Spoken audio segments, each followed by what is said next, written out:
So just to kind of reintroduce myself quickly, so my name is Jens Holm. I'm the partner in charge of 3XN in North America. We started our office in New York 2 years ago now, 2.5 years ago, but essentially based on a number of projects that we are doing here in Canada, in Toronto. We now, I think at that time, had 1 or 2 projects. We now have 6 projects that we are working on here, and a couple of things that are kind of coming online in the US as we move along. So I'll talk a little bit about our work in general, who we are, how we see things, and then please, if you have any questions, just like yell out loudly, and I will try to kind of ignore it as I go along. So this is where we sit. This is our main office in Copenhagen, down by the waterfront. Denmark, as you may know, is a kind of smallish country compared to Canada, so it's pretty much kind of impossible to be more than, let's say, an hour's drive away from water from where we come. So we are kind of born from water. We found you guys, I believe, 1,000 years ago, and then left pretty quickly afterwards. Apparently it did not work out well. And inside this building, we have kind of 2 companies that we just talked about. So one is 3XN, the architecture side, where we essentially take care of all the architectural aspects of our business, let's say, right? So we now have around 140 employees, multiple nationalities, including Canadians. And I think what's really become interesting to us over the last couple of years is that 80% of our work now is outside of Denmark. So where we started out being a kind of a Scandinavian company, we are now essentially a global company. And I think to kind of echo what was said in the introduction, we try to really bring those beliefs and qualities that we have in Scandinavia to all our work, disregarding where we are. So we both try to kind of adapt to where we work in the world, but we also try to bring the things that we kind of find to be fundamentally important to those projects as we kind of move along. Inside the same building, we sit together with GXN, our kind of green department. So G is essentially standing for green. GXN looks at all things kind of sustainable, look at new materials. We have PhD students who study environments, how people work together best. We do government-funded projects for states, for countries, for cities, and then we also always collaborate internally on all of our projects with 3XN. So there's no project that we do or no competition that comes out of 3XN that doesn't have a GXN component in it. So we make sure from the beginning to kind of incorporate both of these things. And so throughout the lecture today, I think this is kind of an example, I think, of almost all of these projects being a kind of combination of how do we find sustainable ways to do things while we also try to find architecturally interesting solutions and kind of merge them together. Just to talk a little bit about how we work, you guys probably know this from school, right? But so architecture essentially for us starts with examining as many options as possible, kind of moving towards one common goal, right? I mean, so we go from kind of lots and lots and lots of B's and kind of slowly narrow down towards an A. That A then becomes, at the end of the day, a building or a project presented to our client. In this case, a stadium we just won in Munich in Europe. And on the other side, on the GXN side, it's almost kind of a reverse scenario, where we start by saying, this will become an architectural project, but how can we kind of explore as many possible things around that as humanly possible? So we look at the kind of A, but then we try to extrapolate what are all the sustainable solutions and ideas we can kind of put into this to make it more than just architecture, but also find as many new angles or ideas to infuse from a kind of green standpoint. So that also means that the outcome of GXN is rarely one thing, right? It can be multiple things at the same time for one project. If you kind of start in the upper left-hand corner, it could be ideas for new materials. It could be ideas for how to incorporate robotics into to build things better and faster. It could be publications that go along with the buildings, or publications for cities of how to become greener and more sustainable. Or it could be kind of on the kind of IT side, working in ways to try and understand how does our buildings perform, how can we optimize them over time, etc. So many variations that go along with the architecture itself.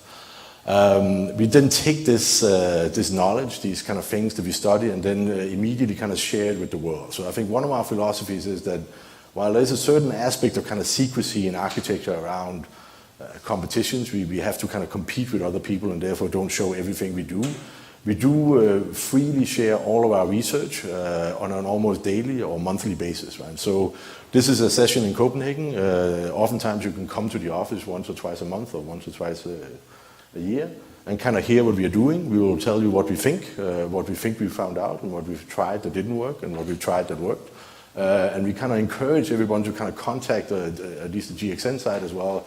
If anybody has any questions about sustainability, we are very open and very ready to kind of talk about it to everyone. And I think this is kind of key to how we want to operate, right? Because we need to kind of be, I think, as a field, as an architectural field, more open and more kind of involved in each other's work to find ways to kind of move forward. On the architectural side, we work, as you guys probably are aware, in the kind of built environment, right? And that environment is rapidly growing. I think we all know the statistics of how many people will live in cities in 50 years, right? But just a kind of quick idea here, looking at Shanghai in the 80s, and then again in kind of 2012. Things are moving along at a pretty rapid pace, and it's kind of unclear, I think, to what degree we actually can understand this pace and what we are doing to kind of enhance our environment as we do this. Talking a little bit about that, we've become, I think, really good at putting things together as architects, right? We can build almost anything. There's houses, high-rises, we can go to the moon. But we are pretty shitty at taking things apart. Something like 90% of buildings that are built that are torn down end up in landfill. And we don't really have a good system or a good solution currently overall to kind of disassemble buildings that we design, right? So one of the things we're looking at, and one of the themes I think I would like to talk a little bit about today, is kind of ideas of what we call design for disassembly. How can we start looking at buildings in a way where they're not kind of one-offs, but essentially a series of components that can be reused over time and go into new buildings instead of just tearing them down and crumbling them up. So that aspect, ideas of circular economy, ideas of community, are things that are really drivers for all of our projects. So the first project I want to talk a little bit about is the Sydney Tower. We won this competition, I think, 2 years ago, fairly close to that other Danish architect down by the waterfront. And I think what's really kind of exciting about this project for us, I mean, just to go through, essentially a tower that sits within an existing city fabric and twists around. It occupies the place of one of the oldest high-rise buildings in downtown Sydney and will essentially over the next 2 years be transformed into this, a brand new building.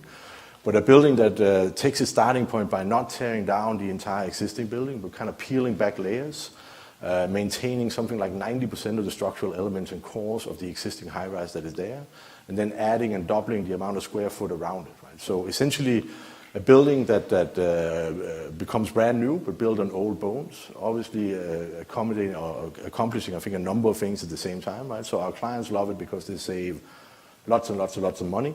We love it because we don't have to tear everything down and put things into landfills, right? But essentially, we found, I think, here one idea to how we can look at kind of cities or buildings as not necessarily just bad compost, but also kind of ways to turn it into something new.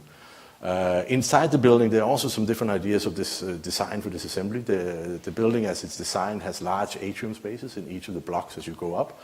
But these spaces are designed to be potentially filled in over time. So if you are a client who lives here or has this as your office, you can expand within your floor plate instead of having to move out, right? And you can either add floorage or take floor area out. And all of this is designed to kind of be transported up in the existing service elevators, so you don't need to do large interventions outside. You can very quickly, or fairly quickly, on an internal scale, kind of build new things within the building. So this is what the old building looks like now. We've started to kind of peel back the layers of the facade. Here are the mock-ups that are being produced for the new facade that will go on. And I think this becomes, for us, something that's really interesting when you start thinking about cities in general, right? And we're now actually at a point where we can talk about kind of old high-rise cities. So I live in Brooklyn, just outside of Manhattan. But Manhattan is now, from a high-rise standpoint, maybe something like 100 years old, plus minus, right?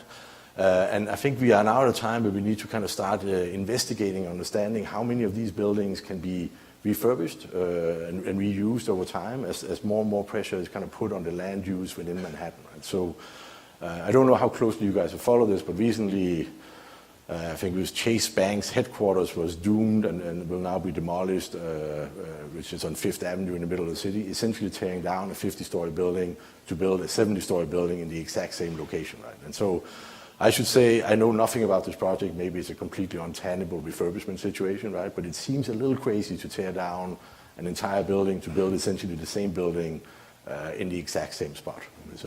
So we are trying to kind of start a catalog now internally of some of the cities, including New York, to try to understand to what degree can we refurbish and to what degree can we kind of reuse.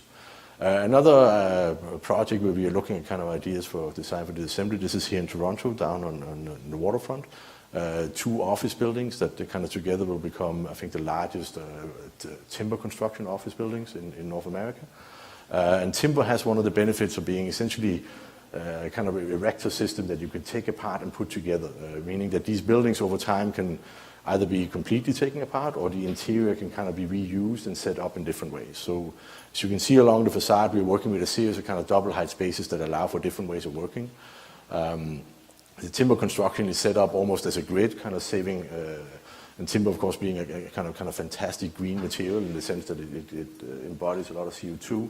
It's a lot easier to build. It's a faster construction time and a lot less transport. And inside the buildings, over time, we start out by having a series of potential double height spaces that then can change system and change program over time, but also expand throughout the building as needed. So essentially, it's a building that tries to kind of look forward and see and help define what buildings can do. Right? So for us, or for me, this is kind of trying to step back a little bit to at least my childhood, right? The kind of Lego set. How can we start thinking about architecture not as a kind of fixed dimension, not as necessarily the 100-year building that always has to be there, but a little bit more like the creator set, where you can, with the same kind of 223 pieces, you can build the kind of super scary dragon or the crazy spider or the I don't even know what that robot is. It's a kind of but basically saying that like multiple components within a building can become multiple different things, right? And I think we when I went to school, when I sat where you sit now, and then kind of yawned because somebody like me came to give a lecture, I was told that architecture had to last for 100 years, and we should always think about how it should be there forever. And unless it was a building that could be there forever, you shouldn't do it, right? I would almost argue that today, sure, we should also do that, but we should also make sure that these buildings can be not there forever. And we should very much think about what happens to these buildings when they're not there down the road. Right? Another aspect of our work is very much about kind of community and how to incorporate people into everything we do. Like so, at its core, for me and for 3XN, architecture is really about people. At the end of the day, people is going to live and work and do something in the buildings that you build, that we build. And when I moved to the US some 15 years ago, I was introduced to the kind of American version of community, which in New York is called amenity. And amenity spaces look a little bit like this. These kind of super terrible fitness centers, right? There's almost never anybody there. They always have the same kind of flooring material, which I'm assuming is made from something terrible as well. There are like 5 machines and a water thing and a fire alarm, right? I mean, and when you go into these spaces, you know that it was never supposed to be occupied by anyone, right? I mean, so I think it's very important to kind of move from ideas of amenity back to this kind of idea of community. And community essentially means bringing people together, right? I mean, and focusing on how can we make architecture that actually enforces bonds between people, not Facebook, but actual people. So a couple of projects to talk to that. This is a project in Aarhus called Godsbanen, kind of a community center that is situated in between 2 existing railroad buildings. Essentially just a kind of folded roof that then creates a series of spaces inside, with kind of informal gathering spaces in the front of the building that on a day-to-day basis can look something like this, right, which is just kind of unoccupied space. But can also change into these kind of de facto kind of music spaces or small beach areas. But not something that is not necessarily super planned, but something that's just allowed for to happen, right? And I think there's a notion of, in architecture, also kind of over-planning, this idea that everything has to be controlled always. And I think we have to also consider allowing for life to kind of occur on the premises of what life actually is, right? A little bit uncontrollable, but kind of set up the boundaries for where things can happen. For those of you who've been to Denmark, you'll know that we have probably the flattest country in the world. We have not a single mountain. And so anytime we can get up a little bit high, we are very excited about that. So in this case, we also managed to kind of occupy the roof. So this becomes the kind of de facto kind of sledding and skiing area during wintertime. Another example of kind of community spaces created within programs that are maybe a little bit different, let's say. This is a children's hospital we won a competition for last year. And here the focus has really been on how to kind of emphasize bringing people together within a hospital versus kind of trying to alienate them in small rooms, right? So you can kind of see all of the fingers of this hospital is occupied by spaces for the kids on each floor, meaning that everybody can kind of get together and meet each other and hopefully take some of the kind of scariness out of being in the hospital. Those spaces, again, have lots of light and lots of kind of interaction that goes through. And then on the inside of the building, a series of atrium spaces are also kind of helping to kind of bring light into the building, right? So this is, I think, another aspect of what we try to do in almost all of our projects is how can we kind of move people to the foreground and really make people be seen by each other inside buildings, right? So there's a real push from our side to kind of talk about interaction with people. It's also about seeing what other people do and understanding that you're not kind of alone in everything. Another kind of small example of how to use architecture to create, let's say, opportunities, right? This is a small subway station in Sweden, a project we finished a couple of years ago now. But the station itself essentially is just kind of there is a picture, kind of rectangular building, which we kind of push down in the middle, add the 2 entry points to get into the building itself, and then that push down then creates kind of an amphitheater scene to be used with the existing plaza that's there, right? So we, of course, managed to take a picture on a day when there's absolutely no one there, right? But on a daily basis and in summertime, which is a shorter period of time, I have to admit, in Sweden, this is actually full of people. And on one side, we have the amphitheater, and the other side, you have kind of light coming into the building. And those steps of the amphitheater then creates kind of a natural lighting situation also for the kind of entry points to the buildings itself behind. Another example here in Plasden in Norway, I think we're missing a picture here, but essentially just to say buildings are also what they do to the outside, right? I mean, like, it's not just about the inside. Everything we do, we believe, have to kind of add an extra dimension also to the city it sits around. So this is a building that connects 2 different points of the city, but also the place where the largest kind of jazz festival is held every year. So this is what it looks like for a year or for a week every year, completely occupied by people. We finished, I think last year, 2 years ago, the Royal Arena in Copenhagen. I think this is also kind of an interesting example of how to take a kind of large-scale program and try to integrate it into city fabric. So normally you find these kind of buildings in the outskirts of cities because they require all sorts of infrastructure around them. In this case, the program really asked for having a building that would kind of insert itself almost seamlessly into what is a kind of a developing neighborhood around it. So over time, everything around this building will be housing developments, and so the building itself also really had to accommodate that idea, right? Here we can see the inside of it. This is kind of it's a multi-theater, I think maybe and this is what it looks like when we kind of transform something like this into one of the things that can happen there as well, right? So it's, as I said, it's a multi-arena, but it can serve both sports and music, etc. This was the national swimming competitions of Europe a couple of years ago. So over a series of days, you can essentially go from what is a flat stage theater or scene to a kind of fully decked out pool, where if you are lucky, you can also win a couple of medals.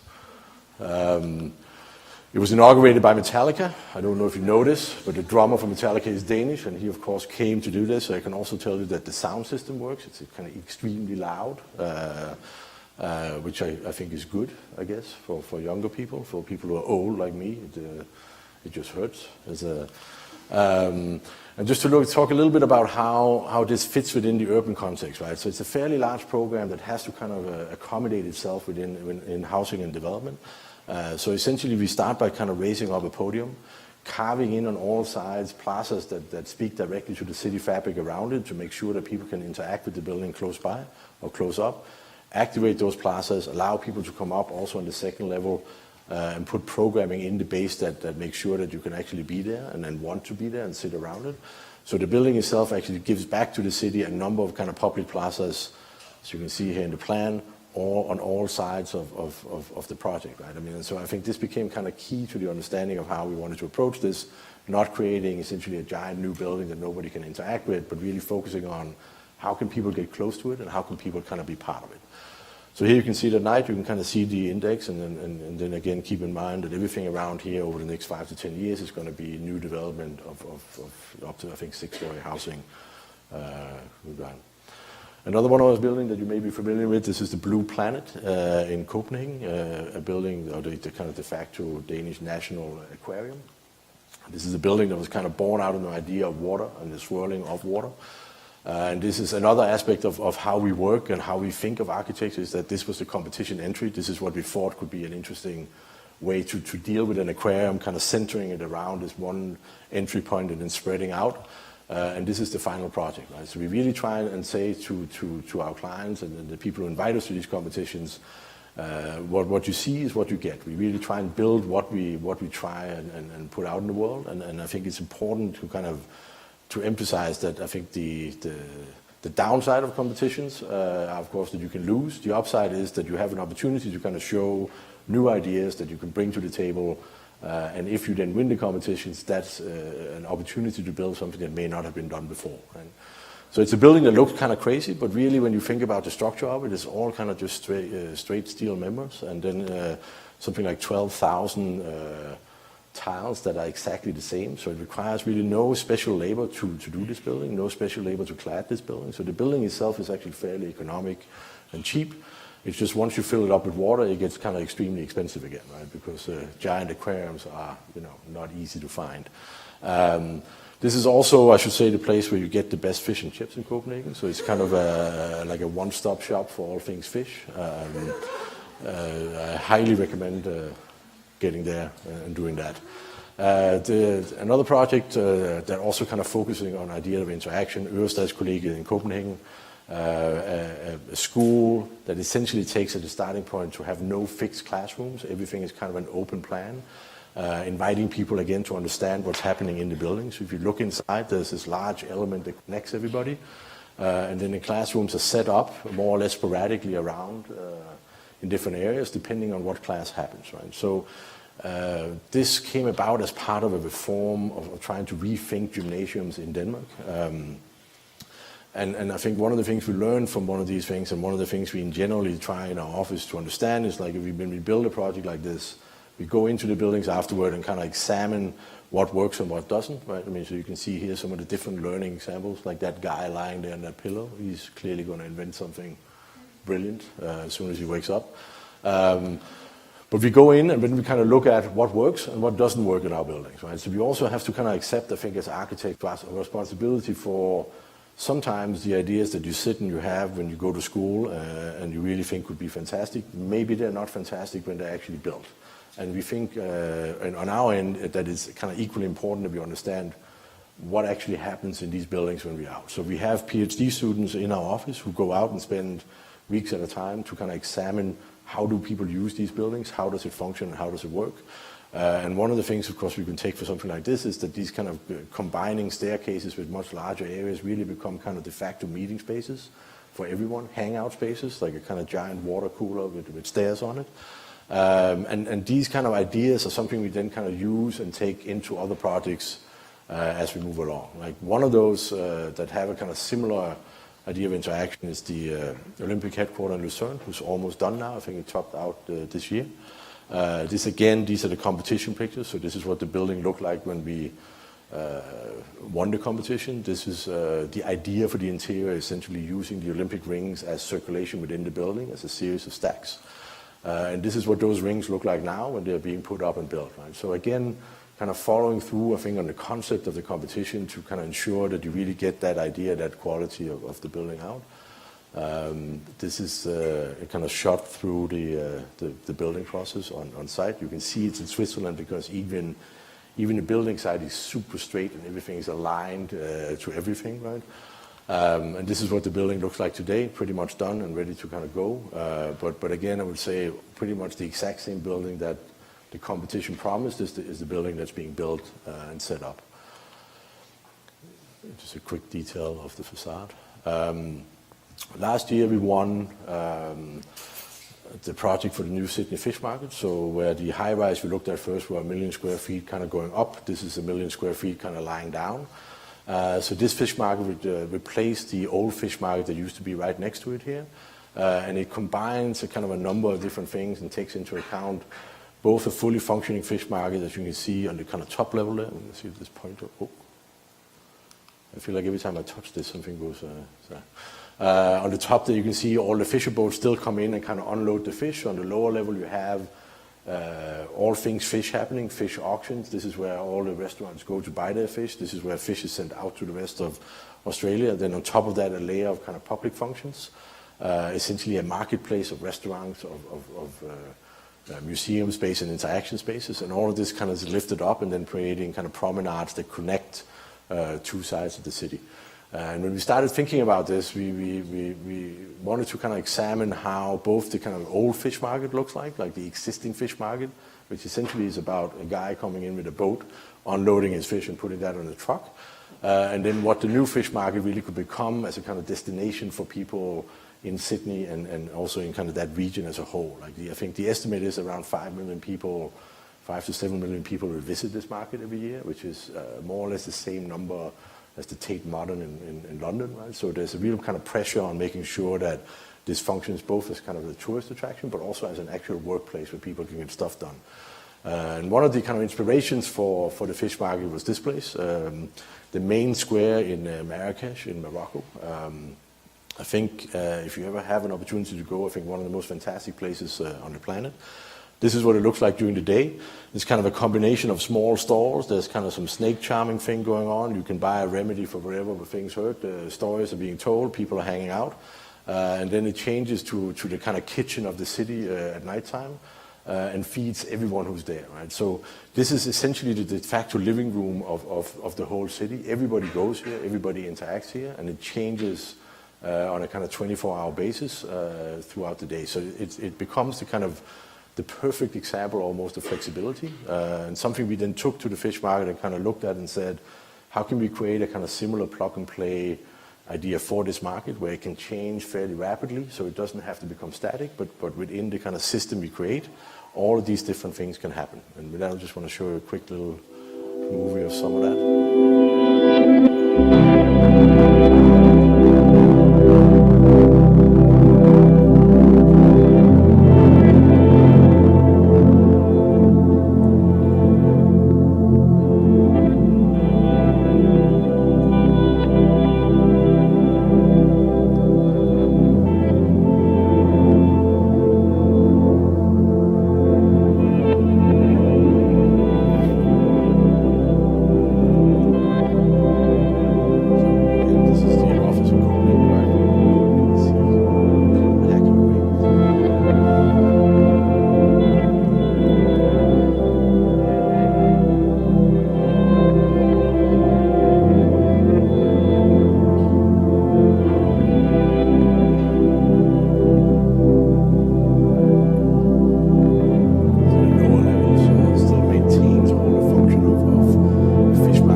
So one of the things we found is kind of a challenge, I think, in how to integrate these ideas of community once you start thinking about high rises and verticality, right? So we started, I think, maybe 10 years ago, started building higher and higher and higher within the office itself, and we find ourselves now involved in several high-rise projects.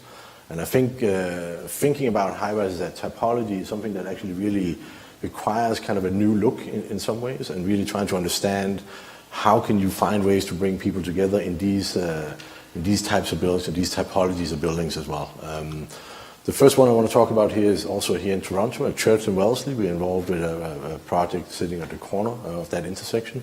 So essentially a series of kind of stacked boxes that takes a starting point from kind of looking at the neighborhood around where the site is itself, as Church and Wellesley, kind of small scale buildings, talking to the community, understanding what they really wanted. And I think one of the emphases for them was to say, we really don't want a high-rise building that only gives you a very limited opportunity for people to live there, in the sense that we don't want just one-bedroom apartments or two-bedroom apartments. We want to be able to invite everybody from the community to come and live in this building as well, meaning that there should be multiple different ways to interact and live in the building.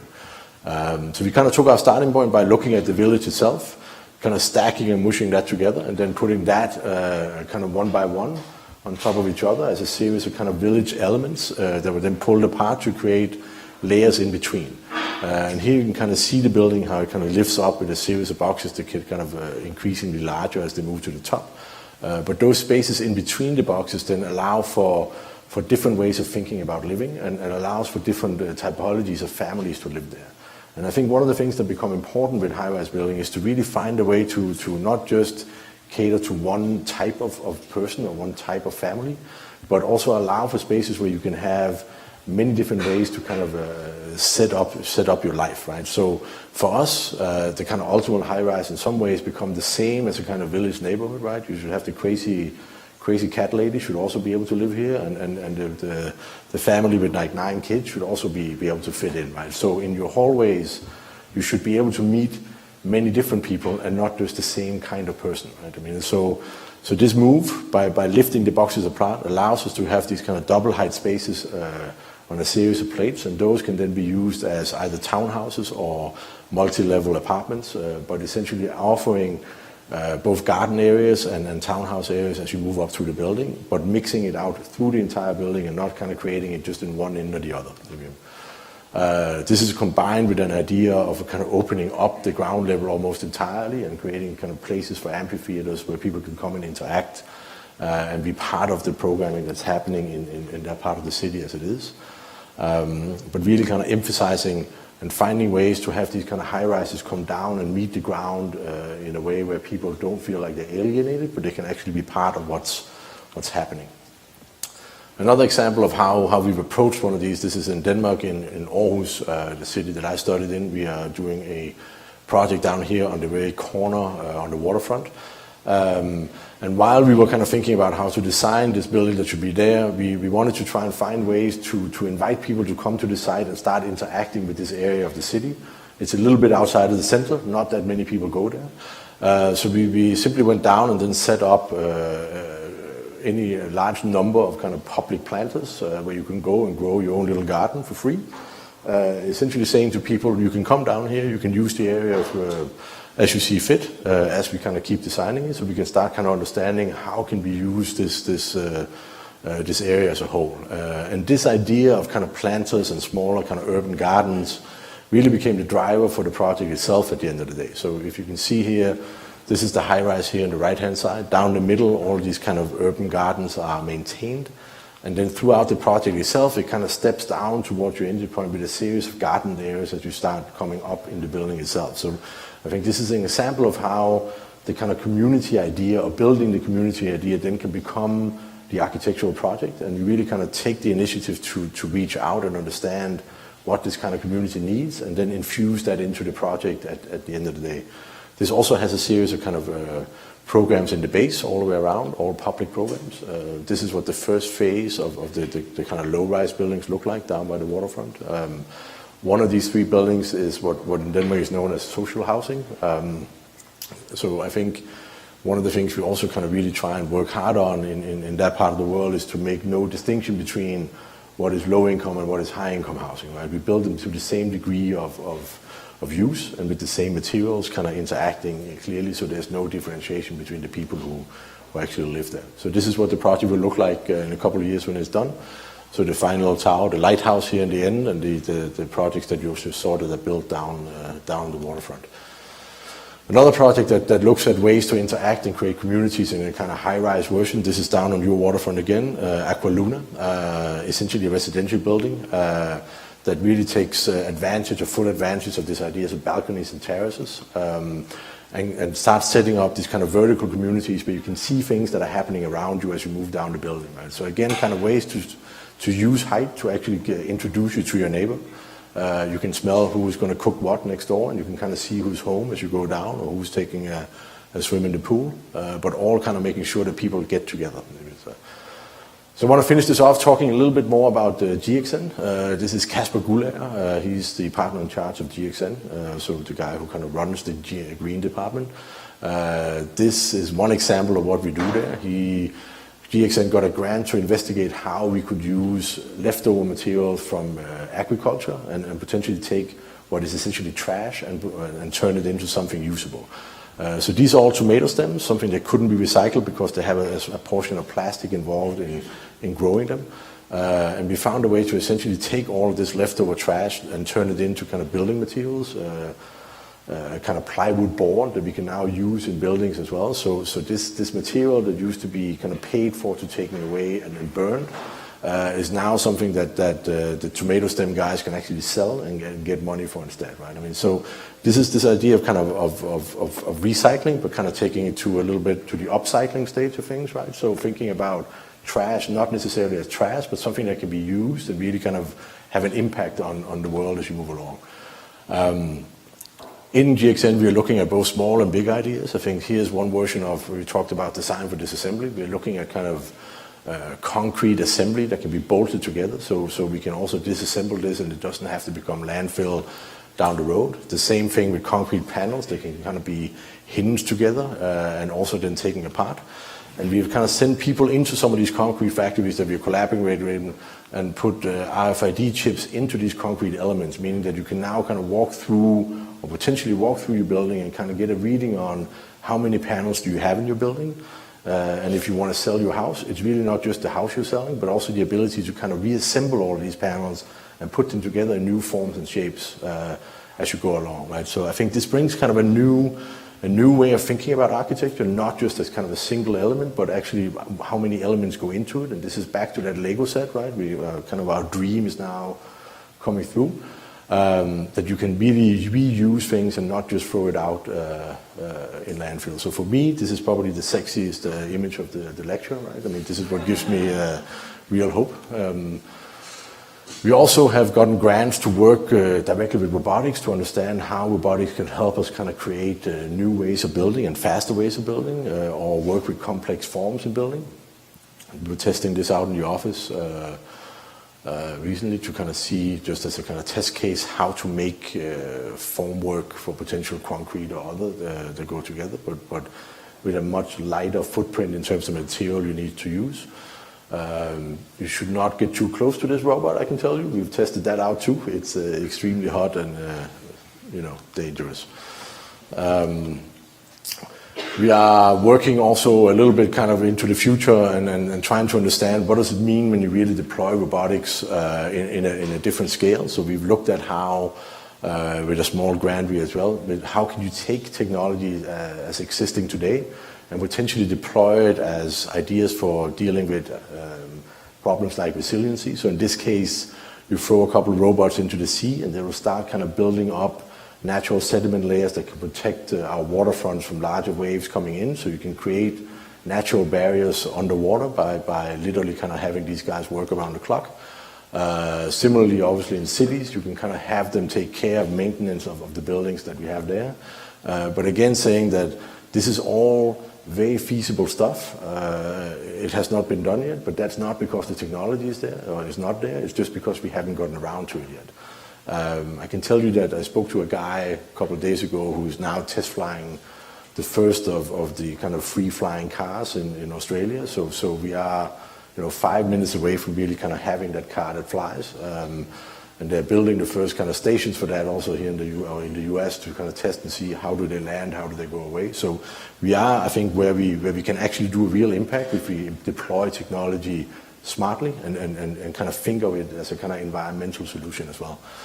The last project I want to show is a small pavilion we're doing right now in New York together with Google and Arab. This is essentially a pavilion that takes into account the principle of circular economy, meaning that not a single piece of this pavilion will be discarded when it's done. Everybody who helps build the pavilion in terms of materials or donate materials, sign a contract with us that they will also take that material back and resell it afterwards, meaning that everything goes together, becomes our pavilion, and then it goes back on the shelf and can be used by somebody else down the road.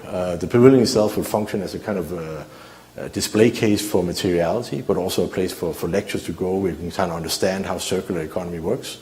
And then inside, as we talked about, all these different materials, the tomato stems, the mycelium, the weird mushroom board panels that we got in a package the other day and we thought we were all going to die. That stuff all goes in and becomes a kind of showcase of new materials inside the building. So if we look a little bit about the light or look at how the lifespan of a building like this, we start at kind of end use, you go through, the building comes together, and then it kind of is disassembled and put back into circulation. If you kind of dumb that down, you go to Home Depot, you buy a bunch of materials, you build your pavilion. When you're done with this, you take them apart again or unbolt them, and then you essentially give them back to Home Depot. So the idea being that you almost only rent materials, you don't actually really own them, you just rent them for a while and give them back to where they came from. And I think these are the kind of ideas where we're hoping that we kind of all work together a little bit. We can maybe maintain this kind of beautiful blue planet so it remains blue and beautiful for a little while longer. Thank you.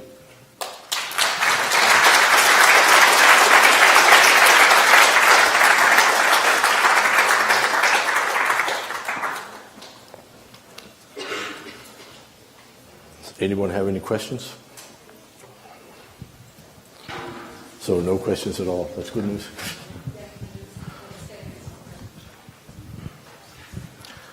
Hi. I'm wondering about how much say you had in the percentage of that building that you showed in Sydney, the tower that was retained. How much of it was your idea versus the idea of the developer or the client? And if you've ever tried to advocate or push for this idea, and maybe other times where it didn't work out. So just to start with that, there are definitely times where it didn't work out. I mean, welcome to architecture. I think I can say that. The Sydney building was, I'm happy to say, a kind of fruitful collaboration between the client and us, kind of working together to try and understand what are the possibilities. Right? There was a time where that building was supposed to be torn down and rebuilt, and then as people kind of started understanding what the possibilities are. New technologies with elevators. We're adding one core to this, for example, and we're double stacking elevators inside, which allows you to get more people up and down, which allows you to have a larger footprint. All of those things kind of come together to create, let's say, a viable business plan, right? And I think it's very important to emphasize that it is a business plan. I mean, it's 200 million Australian dollars saved by doing this building versus doing a new building, right? So it's not, and I think important to understand. It's not that people don't want to do good things, but they also really like money. And I think it's kind of our job to find that intersection, right? And present ideas where you can go, it's not just that it will feel better, it actually also gives you an economic incentive or other things that come along,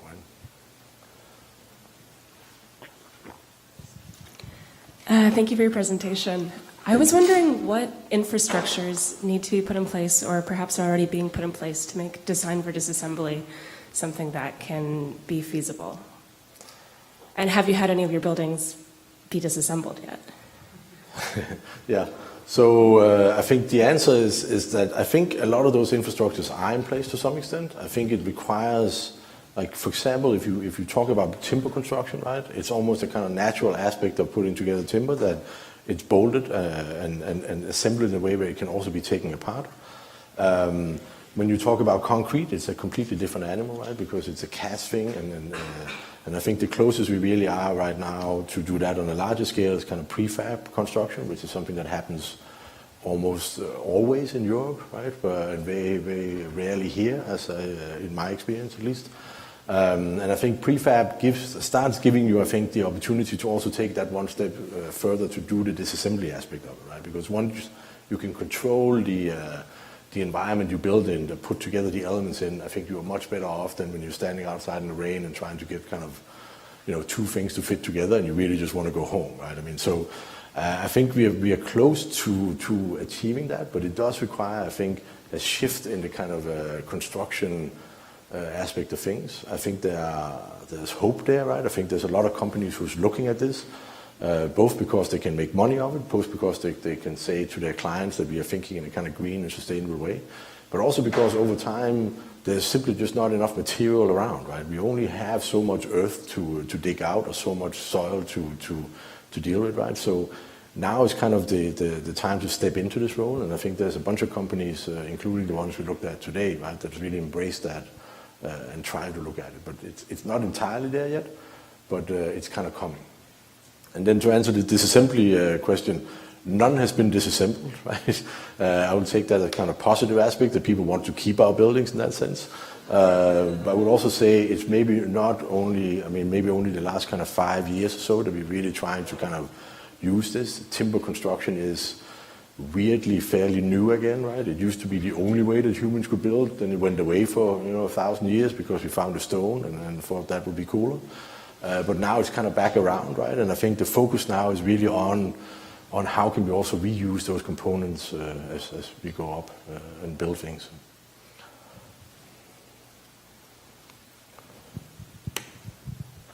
Hi. So you mentioned a lot about Hi. Hi. You mentioned a lot about how the philosophy of designing buildings that incentivize people to interact with each other and create communities and so on and so forth. So what I want to ask is, how do you test these ideas? How do you record how do you track down how people actually end up using the building? How do you make sure that these design strategies to make people connect work? So I think that's an excellent question. I mean, I think there are, as I mentioned in the presentation, I think one aspect of it, the dumbest aspect of it, and the easiest way to do it is to go there and sit down and kind of observe what's going on, right? And I think once you've done that for a number of weeks or months, you can start extrapolating data that you can actually argue from something other than just, we think it looks nice, to say people are actually using this thing in the way we thought they were going to use it, or people are not using this thing in the way we thought we were going to use it. Why are they not doing that, right? And then there are follow-up interviews with the people that are there, that are in those buildings, that we go and say, please tell us why this is fantastic, why this sucks, why it's somewhere in the middle.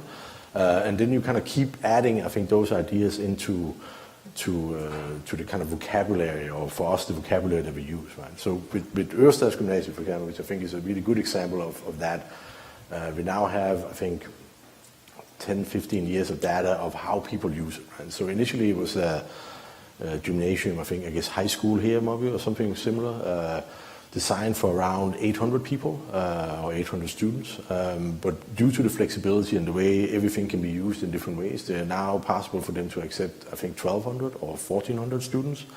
And it still functions the way it should, right? So the flexibility has allowed for the school to gain something, more students, a better reputation, etc. But it's also allowed for the students to kind of find different ways to set things up that they wouldn't have explored, I think, otherwise, right? In other projects that are more technology driven, there will be apps. We have built a smaller kind of conference center in Denmark where everything is essentially controlled through technology, and you can measure every aspect of what goes in and out of the building. How hot is it? How cold is it? How much energy are we using? How much interior, or how is the interior climate?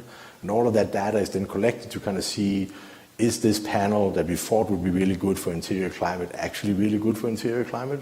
And how do these solar cells really perform when we think about that? And we also, in some of these examples, then allow the people who come and stay at the conference centers to kind of control this on their own, right? To see what is it people do with this, right? Does anybody care, or is it really just something that we thought would be interesting, and what is it that they are just look at as we go through. Thank you.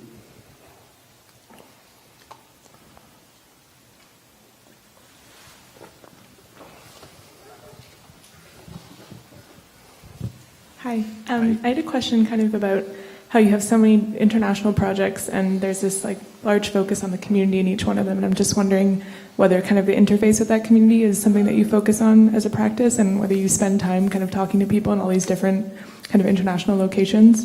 Like the Toronto project, for example, like did you spend time there kind of getting an idea of what kind of families would be living there, just as an example? No.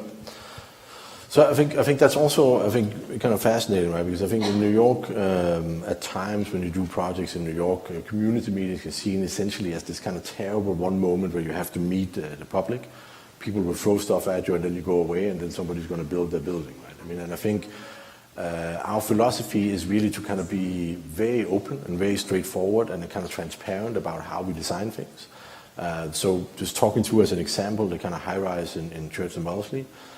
We had a series, I think 4 community meetings to get to the process of what that building would be. The first of them being essentially the easiest one, or the one where I show up with a bunch of paper and a pen, and then we talk to 200 people for like 3 hours to try and see what are people worried about, what are the possibilities that are here, what can we bring to this place to kind of get a better understanding of both what the place is, but also how do we want to magnify it, right? And I think what becomes clear is that communities are, as I'm sure some of you have experienced, there's always a little bit of fear of new things and things you don't understand. And I think no one really likes for something kind of drastically different to happen in your backyard without you being kind of part of what that process is, right? I would also say that we almost always find that if you involve people in this process, people are fairly reasonable individuals, right? I mean, you can all sit here in the same hall without getting into a fight, right? I'm assuming you kind of coexist more or less peacefully within this school. And I think what we find is that if you start the dialogue and if you kind of guide the dialogue to understand what the challenges are, then you can also design along those things, right? That's not to say that there are not people who think that this is too tall, this is too round, this is too blue, whatever it is the outcome is, right? But it means that even when you are part of that process, what comes out at the end, you know that you had input into it, right? So you can kind of recognize some of the things or some of the ideas you wanted, right? And what was kind of surprising to us is that we thought that this would be a long conversation between our client who really wanted to build a high-rise and a community who really would never want a high-rise. The height was really never an issue for any of the people we talked to. I mean, quite the contrary. What really was an issue for them was how can we help or how can we use this project to kind of activate our neighborhood, and how can we make sure that this doesn't become just another kind of glass box, but something that really kind of speaks to what we can do, right? I mean, so in this case, there was an agreement made, right, and a give and take to saying a lot of the podium becomes public space that is given back to the city, given back to the community. Some of the institutions that's been there for years and years and years, but have been kind of running their enterprise out of kind of derelict kind of basement spaces would then be invited to kind of for free be part of what would happen in the building. There were kind of agreements reached and talks about how can we get different kinds of people and neighborhood people into the building, right? So all of that becomes the design at the end of the day. So at the first meeting we were there to kind of hear what can happen. The second meeting we presented, I think, 7 or 8 different ideas, schemes, sketch ideas, to basically say, here's kind of an array of thoughts that we've had based on what you told us. Tell us which of these, if any, are interesting, right? And over time, you kind of start honing down and getting towards kind of 1 or 2 ideas at the end that then becomes the product, right? I mean, and so this is the exact same process we use inside of our office, just exposed to everybody on the outside, right? You start with many, many ideas, and then you kind of slowly kind of eliminate and get better and better as you go along. But in this case, then driven almost entirely by the community in terms of the programming. So, like, coming from Denmark and having, like, worked in so many international locations, I was wondering what specific challenges or opportunities have you come across while working in Canada? Yeah, so I mean, I think in some ways Canada is actually very close or it feels very close to Denmark, both in the ways that your politics work and the way that your social system work. And I think one of the things that's been, I think, really interesting for us is that we spend less time here trying to convince people that there should be a window you can look out at, right? And we can focus more on actually getting to a holistic design idea, whereas in other parts of the world, the conversations have to kind of start much further back, right? I mean, and I think what's been exciting, I think for us, and the opportunities we've had here in Canada, is that there's kind of a very similar starting point, right? Everybody wants to try and kind of push the envelope a little bit. I think your Toronto green standards are kind of exceptional in terms of what they're trying to push forward, right? I think you have a set idea of what is by 2030 or something, that you essentially will build, one of the most sustainable new building cities in the world, right? I mean, and I think all of that is kind of in line, I think, with the ideas and the thinking that we have already, right? I mean, so I wouldn't say it's easy to build here for us, because it's never easy, right? But I think you can take away some of those initial challenges you would have probably if you went to places that are radically different, right? So, I think what's beneficial for us about working all over the world is that you learn a little bit every time you do something, right? I mean, and that knowledge is then shared out through the office, meaning that we can see things in a number of different ways. So that the way that we would design social or interactive spaces in Denmark are maybe slightly different than you would do it here and in Australia, etc. And we can start kind of tweaking those things to work where they're supposed to, but still have the same kind of program elements involved in them. I mean, it's interesting you bring up the sort of that we're, at least on paper, leading the way in terms of sustainability, because when you, as an architect watching the city grow here, it's not clear that some of those priorities are often brought forward. And so I was curious, even on the project, like the Queen's Quay timber project, are you finding a need to kind of advocate for, better materials or more sustainable building envelopes? Like, right. Is that, because I think coming from Scandinavia, there are higher standards in terms of design quality, material finishes, and probably even environmental performance. I mean, yes and no, right? I mean, I think that I've never done a project where you didn't have to fight for something, right? I mean, and I think there's always a kind of a breaking point somewhere, or a limit to where you can go, right? I mean, and I think for us, what we try to do is kind of infuse as many of these ideas into the design, not as kind of add-ons, but as part of what it is from the beginning, right? Meaning that it becomes very hard to go in and say, well, I really like that thing, but that green thing you put in the middle, I don't want that one, right? I mean, and so by making sure it's not just an add-on, it's actually part of whatever it needs to be, then it becomes a different conversation, I think, as a starting point, right? I think that it's not that there are not challenges here, and it's not that it's always easy to get away with one thing or another. There's lots of stuff that we've had to go through to do a timber building, for example. I've spent almost more hours than I would like to admit in small meeting rooms in City Hall in Toronto, right, talking to various people about why we can do 10 stories and not 6 stories and not 5 stories and not 2 stories, etc. But I think that's in some ways is par for the course, right? I think as architects or as people who want to try and push something into the world, we have to expect a level of kind of confusion or kind of lack of understanding of those challenges. And I think it's kind of, I think we have to kind of take a step back from the arrogance and kind of go forward and say, we also don't know everything, but we really think this could work, right? And have a look at it, and let's talk about what it is. And I will say that there's a lot of challenges with city planning Toronto, but I also found that they are actually very willing to have a dialogue about what can be achieved, right? So at Queen's Quay, for example, we started out being allowed to do a 6-story building in timber, which is, I think, the general code of Toronto.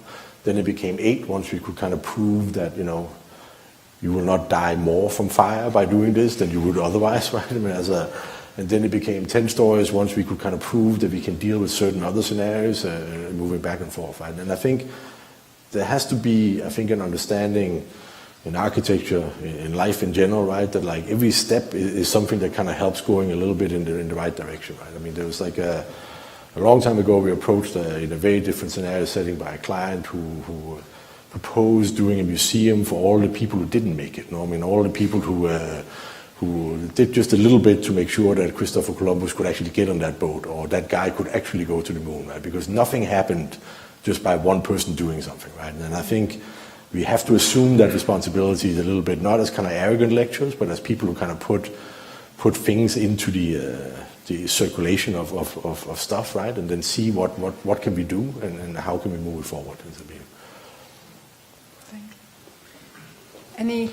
Any last question?